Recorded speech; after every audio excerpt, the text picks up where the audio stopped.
Sobat Bikons, kembali lagi bersama kami di podcast Bikons UKWMS.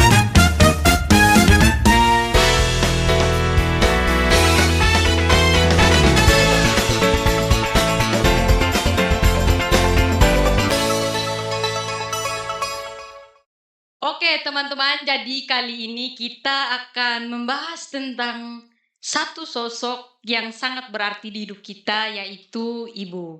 Nah, di sini saya tidak sendiri, saya bersama kakak-kakak cantik. Halo Kak. Oke, sebelum kita mulai, kita kenalan dulu ya. Oke, perkenalkan nama aku Cindy dari semester 5. Halo Sobat Bikons, perkenalkan nama saya Maria Solid dari semester 5. Halo Sobat Bikons, nama saya Martina Hesti dari semester 5. Oke, kita udah kenalan ya bersama kakak-kakak ini. Jadi hari ini kita akan bahas tentang satu kata yang pendek tapi artinya sangat panjang, yaitu ibu. Nah, teman-teman, kita di sini seringkali nyebut kata ibu, tapi sebenarnya apa sih kata ibu itu untuk kita? Nah, saya mau tanya dulu di kakak-kakak nih. Menurut kakak-kakak, apa sih kata ibu itu? Mungkin bisa dimulai dari Kak Cindy ya. Oke, ibu ya. Ibu itu menurut aku adalah sosok yang paling berarti buat aku, karena dari beliau lah kalian bisa bertemu aku, bisa duduk, bisa menyapa kalian yang ada di sana. Jadi ibu itu sangat berarti. Setelah itu ibu juga yang mengajarkan aku bagaimana caranya hidup dengan baik dan benar. Ibu juga yang mengajarkan aku tentang dewasa, mandiri, kemudian berteman. Pokoknya ibulah yang mengajarkan aku. Jadi ibu itu selain menjadi orang tua aku, ibu juga menjadi sahabat, menjadi guru aku. Seperti itu. Oke, kalau menurut aku, ibu itu adalah rumah, di mana ibu itu tempat cerita paling ternyaman aku, tempat aku selalu bersandar, selalu aku di saat aku sedih, aku selalu mencari ibu. Itu sih, ibu itu selalu ada segalanya buat aku, begitu. Kalau versi aku, ibu itu adalah rumah ternyaman aku ya. Jadi ibu itu yang selalu mendahulukan anak-anaknya walaupun ibu itu merasa lelah. Oke, jadi menurut kakak-kakak di sini, ibu itu adalah sosok yang sangat berarti dan jadi tempat pulang ternyaman, tempat menuangkan rasa lelah kita. Padahal ibu juga capek ya teman-teman, tapi kita juga menuangkan rasa capek kita ke mereka. Nah, sekarang kita masuk ke momen. Saya mau tanya nih, di kakak-kakak ini ada nggak sih momen bersama ibu yang paling berharga dan masih keingat sampai sekarang? Momen ya. Mungkin kalau dari aku pribadi, dari kecil itu jarang bareng sama ibu. Jadi mungkin untuk momen-momennya pasti paling banyak sama bapak atau sama ayah ya. Tapi kalau ditanya momen paling berharga bersama ibu itu saat ibu aku sakit. Jadi 1 tahun yang lalu, tepatnya di bulan Oktober, ibu aku tuh sakit, masuk rumah sakit dan diharuskan untuk operasi. Nah, di situ itu menjadi, sebenarnya bisa dikatakan menjadi trauma aku juga, tapi juga menjadi momen yang tidak bisa aku lupakan. Karena waktu itu ibu itu sakit ternyata sudah 2 hari sebelum masuk rumah sakit. Tapi beliau tidak mau menghubungi aku. Karena kan sekarang posisinya kan jauhan, jadi kan beda rumah gitu toh. Ibu aku di kabupaten, aku di sini. Jadi ibu aku gak mau menghubungi aku karena takut nanti aku bakalan kepikiran, terus kuliahku terganggu dan lain segala macamnya. Tapi karena mungkin dorongan dari bapakku juga, bapakku bilang ke ibuku, anakmu cuma 1, anakmu cuma Cindy. Kalau kamu gak menghubungi Cindy, seandainya ada kejadian yang mohon maaf tidak diduga, yang menyesal paling dalam adalah saya. Karena ya itu tadi, dari awal kan udah gak dikasih tahu. Terus tiba-tiba nauzubillah min dzalik, ibuku terjadi hal-hal di luar kendali kita. Pasti kan kita menyesal ya, siapa yang mau ditinggal sama orang yang paling disayang gitu. Itu sih.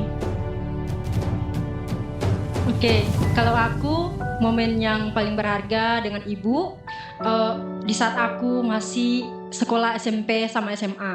Jadi di mana ibu itu selalu ada, selalu mempersiapkan semuanya. Ketika aku berangkat sekolah, selalu membangunkan aku pagi. Karena aku pagi-pagi itu sekolahnya jauh kan, jadi harus bangun pagi. Nah, aku tipe orang yang selalu bangunnya terlambat banget gitu, ya. Jadi ibu itu selalu membangunkan aku, walaupun bangunkannya itu ya gimana lah ibu-ibu.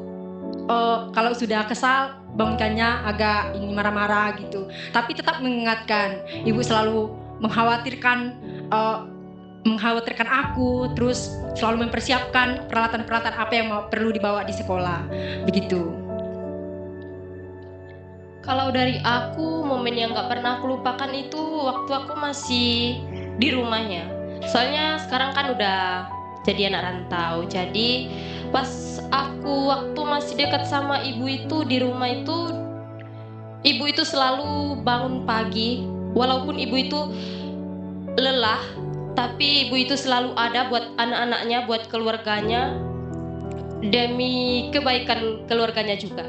Gitu sih. Oke, jadi momen berharga kakak-kakak ini mungkin ada yang sedikit mengharukan dan ada juga yang menjadi alarm hidup, dan menurut mereka ibu itu adalah sosok yang selalu menjadi kebanggaan ya, panutan untuk kita semua.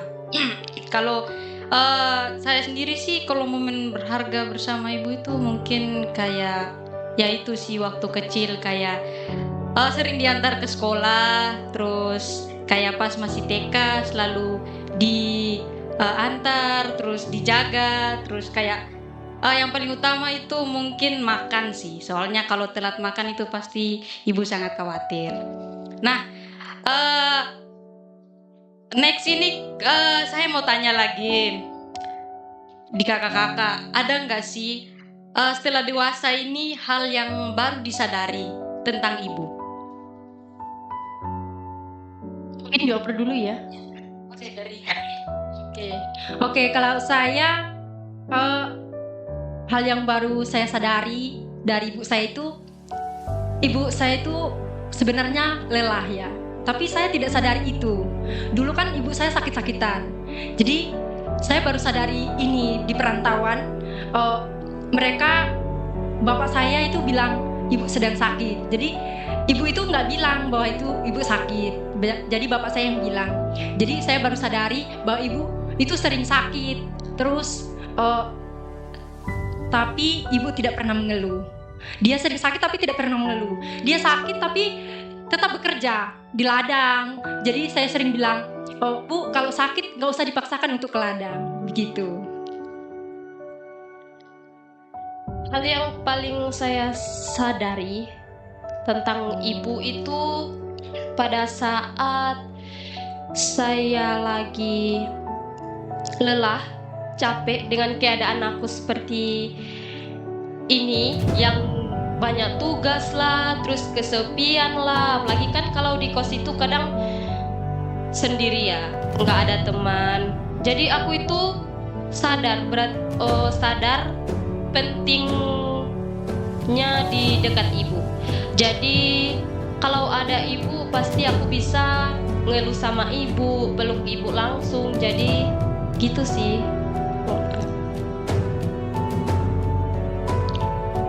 Oke, mungkin jawaban aku nggak beda dari Martina sama Maria ya pastinya. Hal yang aku sadari saat dewasa ini adalah ternyata ibu itu adalah sosok pendengar yang paling baik. Aku kan anak tunggal dan aku itu tipe anak yang tertutup sama kedua orang tuaku. Aku tidak pernah bercerita entah susah atau senangnya aku. Tapi aku mulai berani bercerita itu ke ibuku waktu aku masuk kuliah dan itu masih semester 1. Jadi ya biasa, kita kan peralihan dari masa SMA ke kuliah kan pasti adalah nggak cocok sama temen atau nggak cocok sama lingkungan barunya. Nah itu sebenarnya di awal-awal membuatku agak tertekan. Jadi kayak, kenapa sih ini nggak sesuai sama bayanganku? Harusnya tuh aku bisa di sini, tapi kenapa mereka nggak bisa terima aku saat aku begini? Nah, itu aku ceritakan ke ibuku. Dan pesan ibuku adalah, kamu temenan sama temenmu yang baik-baik aja. Maksudnya bukan temenan sama orang baik aja. Kita temenan sama siapapun boleh, maksudnya sama orang jahat pun juga boleh, asalkan jangan terpengaruh sama mereka. Terus mulai dari situlah, mulai dari semester 1 aku sering cerita ke ibu, ibu aku di kampus, di kuliah kayak gini, begini. Semua kegiatanku pasti aku bilang ke ibuku, gitu. Oke, jadi dari kakak-kakak ini mungkin ya betul yang baru disadari itu mungkin pas kita udah dewasa ya baru kita sadari ternyata ibu juga itu capek, lelah, tetapi mereka selalu menunjukkan kekuatan mereka lewat senyum dan cara-cara mereka memberi kasih sayang kepada kita, terus selalu menjadi pendengar yang baik juga, support, dukung kita sampai kita masuk kuliah ya sekarang. Ternyata banyak sekali hal yang baru kita sadari itu saat ini. Mungkin pas masih kecil itu kita cuma tahu itu ibu marah, ibu nasihat, cuman itu aja. Kalau mainnya pulang lambat dimarahin gitu.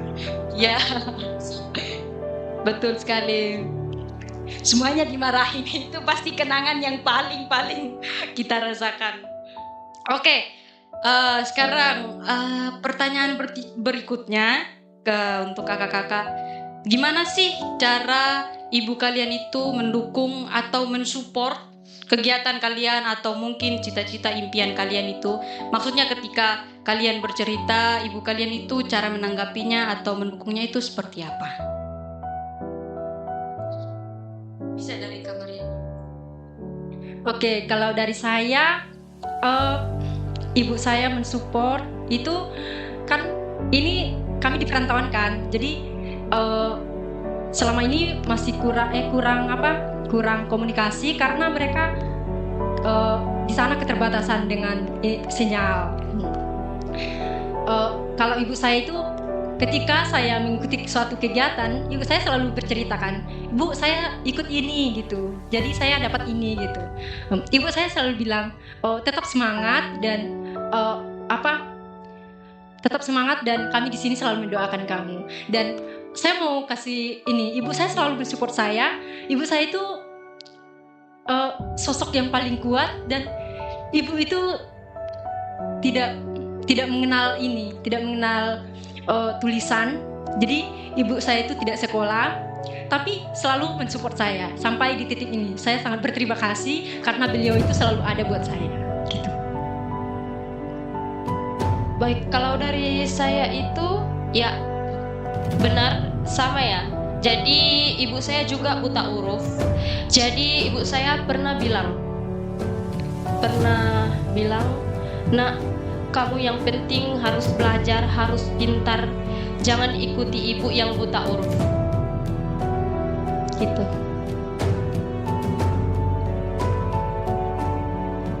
Ya, ibu saya juga mengatakan hal yang sama seperti ibunya Martina. Kamu harus jadi anak yang sukses, jangan seperti ibu dan bapak yang kerja kasar. Kerja kasar maksudnya mereka bekerja mengeluarkan tenaga yang lebih untuk mendapatkan uang gitu ya. Tapi kalau ditanya ibuku mendukung tidak dengan pilihanku, ibuku selalu mendukung. Bahkan beliau itu selalu mensupport. Kayak misal kuliah ini ya, saya tuh kuliah, Bu Catherine, jangan di backlist ya Bu, beasiswa saya Bu. Jadi tujuan pertama saya bukan kuliah di sini. Ini jujur saja ya, ini bukan bukan pilihan pertama saya. Tapi ibu saya selalu bilang gini, dimanapun tempatnya, namanya rezeki itu nggak kenal tuannya. Kok nggak kenal tuannya? Nggak salah tuannya. Nggak salah tuannya. Jadi mau sekolah dimanapun, kalau emang rezekinya ini ya ini. Terus pilihan pertama saya juga bukan di BK Bu Catherine. Beasiswanya takut dicabut. Kasihan ibu saya Bu. Jadi pilihan pertama bukan di BK. Pilihan pertama saya adalah di psikologinya sini. Nah, tapi ibu saya bilang gini, kan saya nggak cerita kalau pilihan pertama saya psikologi.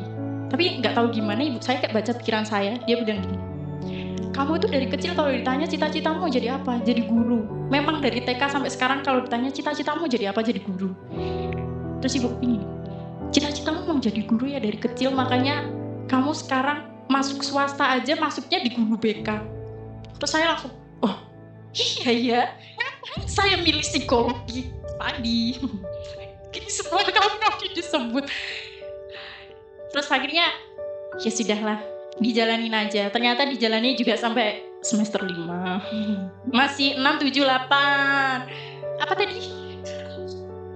Bagaimana teman-teman, lancarkah kita selama ini? Adi yang di belakang kamera, lancarkah kita? Oh, lancar. Ya, Bu Catherine. Gitu. Tapi sebelum ke Dolo deh, kan aku juga mau tanya ke Dolo tentang ibunya Dolo juga kan. Tapi lebih ke mereka dulu boleh nggak? Boleh. Kalian berdua, bertiga ding. Kalian bertiga kan sama-sama anak rantau. Ada nggak sih hal yang dirindukan dari seorang ibu? Kan udah beda rumah lah. Kalau dulu kan masih sekolah-sekolah dekat rumah kan setiap hari ketemu ibu, dimarahin ibu. Mungkin dari siapa? Dolo, Sani, sini. Dari sini. Yang aku kangenin sama ibu itu ya umumnya aja masakan dari ibu ya, masakan, terus suara ibu. Biasanya itu pagi-pagi itu kalau bangun kesiangan itu pasti suaranya udah melengking, Martina bangun gitu kan. Ya gitu sih suaranya, masakan. Oke, kalau menurut aku nggak jauh dari Martina ya, sama ya. Saya merindukan masakan ibu, karena ibu itu setiap pagi masak ya. Terus saya selalu rindu dengan suara ibu, karena ya memang pada umumnya ibu-ibu begitu. Ibu-ibu selalu ibuku itu pagi-pagi harus bangunkan anak-anak, karena kalau bangun siang itu ya ibu sendiri, ibu itu bangun pagi terus bangunkan kami. Jadi kami bangun pagi itu dia bangunkan kami nggak respon. Jadi bangun gitu, harus bangun gitu. Ya harus bangun, jangan ini sampai kalau sudah di perantauan nanti bangun siang lagi. Jadi dimulai dari rumah itu sudah bangun pagi begitu. Kicauan ibu-ibu kita. Ibuku kalau aku nggak bangun, Oke, ke saya ini ya.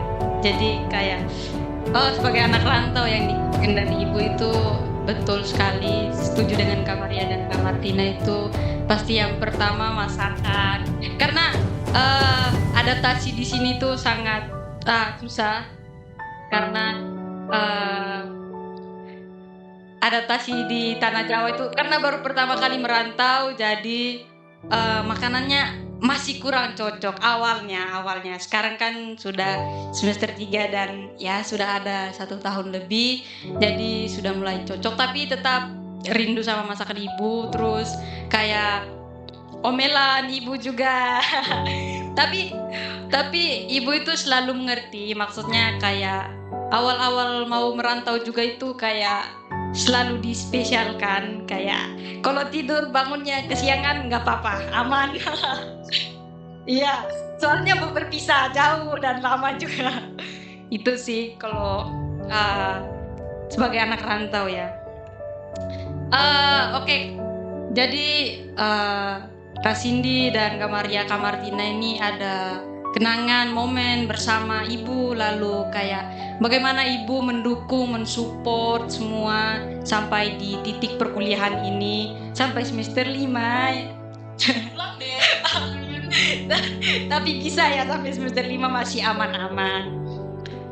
Oke. Jadi pertanyaan berikutnya ini adalah bukan pertanyaan sih, lebih ke kalau ibu nonton podcast kita ini, apa pesan yang mau disampaikan kepada ibu kita? Mungkin pesan ya untuk ibuku kalau nonton. Pasti jangan nonton Bu, nanti takut uang jajanku dipotong. Ibu, harapannya ibuku selalu sehat terus, dijauhkan dari segala mara bahaya, selalu dalam lindungan Tuhan Yang Maha Esa, diberikan panjang umur, sehat barokah, semuanya diberikan kesempurnaan lah untuk ibuku saja. Udah itu deh. Pesan untuk ibuku yang jauh,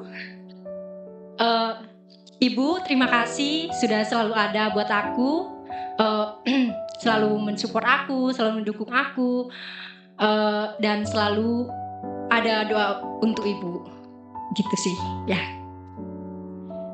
Kalau dari aku, Ibu terima kasih sudah selalu ada buat aku, dan Ibu harus menjaga kesehatan terutamanya supaya nanti kalau saya sudah sukses, Ibu masih bersama aku. Amin. Dulu harapannya. Oke, kalau pesan untuk ibu di rumah dulu ya. Semoga sehat selalu jadi panutan untuk saya di sini di tanah rantau. Semoga biasanya panggil mama sih. Semoga mama selalu kuat untuk kami semua, dan saya akan menempuh ilmu di tempat ini dan pasti akan membanggakan mama. Amin. Dan buat ibu di seluruh dunia ini, terima kasih sudah menjadi versi terbaik kalian.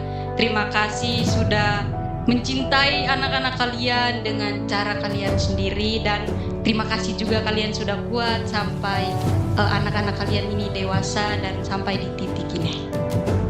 Oke, teman-teman, di balik kata ibu ada doa, ada pengorbanan, ada cinta yang mungkin tidak pernah diminta untuk dibalas, tetapi selalu diberikan kepada kita semua. Di penghujung podcast ini, semoga ibu kita selalu sehat, kita yang di tanah rantau maupun di kota ini sendiri, semoga selalu diberikan kesehatan, kekuatan, dan kiranya mereka selalu menjadi kebanggaan kita, dan kita harus bisa membanggakan mereka juga. Oke teman-teman, dimanapun kalian berada, kalian bisa komen di kolom komentar ini. Mungkin kalian bisa memberikan pesan dan juga kenangan-kenangan kalian bersama ibu. Dan jangan lupa like and comment dan share ke ibu kalian. Nah, teman-teman, Kak Cindy juga mau ngomong nih. Oke, ini aku mau menyampaikan satu hal buat ibu-ibu dan juga para orang tua di luar sana. Kalau anaknya ini kan sudah menjelang tahun baru, harapannya ada harapan baru, begitu ya. Untuk ibu-ibu dan orang tua di luar sana, kalau anaknya udah kelas 12, bisalah Bu daftar di kami dan bergabung bersama kami di Prodi Bimbingan Konseling UKWMS Kampus Kota Madiun. Untuk pendaftarannya ada online dan juga offline Ibu. Nanti untuk online-nya bisa dicek di website resmi kami di ukwms.pnb. Begitu. Untuk offline-nya ibu-ibu bisa mengantarkan putra-putrinya datang langsung ke kampus kami di Jalan Manggis nomor 15 sampai 17. Gitu. Akun IG-nya apa teman-teman? Beacons UKWMS. Jadi ibu-ibu atau teman-teman yang nonton ini bisa searching dulu terkait dengan Prodi Bimbingan dan Konseling. Mungkin itu saja yang dapat saya sampaikan, dan dari kami berempat mengucapkan Selamat Hari Ibu. Bye guys, bye.